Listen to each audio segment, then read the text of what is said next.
couple of jokes, or Douglas could be singing a song.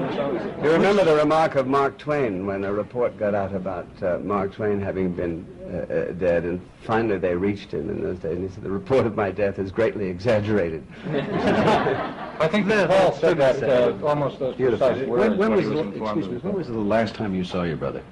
The last time? Yes. It was his funeral, I think.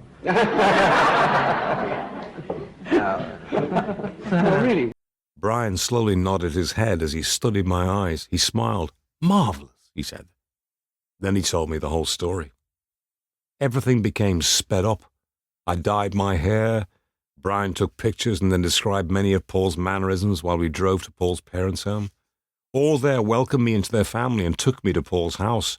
Jim located Paul's birth certificate and other documents.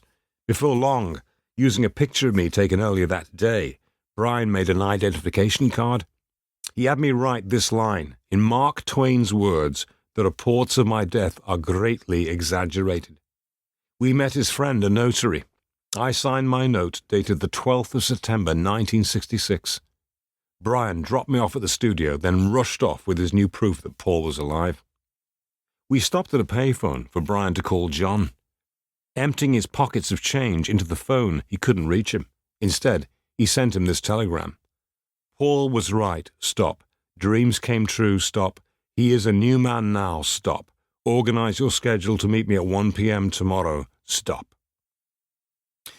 Reaching a point in the filming whereby John and Neil would not be needed again until the next set, they went on leave in Hamburg. The telegram message reached their hotel while they were out.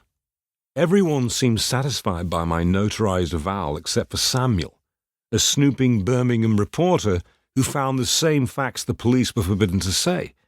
The fatally demolished vehicle was the property of Paul McCartney. He and a female passenger was dead. He had acquired the Aston Martin DB6 only 6 months before. Now, Paul and his car were no more. The news was sensational. It would have sold many papers and could have been the reporter's career-making story. Papers live for such stories that do not come along often. Samuel sensed it. Unable to dissuade him, an officer referred the reporter to Brian Epstein. Brian was packing when Samuel called and agreed to meet in person. Brian said Paul was on holiday. Samuel persisted. Brian said that he and an associate would be driving to Paris in the same car that Samuel was then claiming was destroyed. "Well, that's impossible," Samuel said. "I've seen the vehicle, it's demolished." "Enough of what you think you saw," Brian said. "I spoke to Paul this morning 2 hours before he left for Paris. Hold your story for a week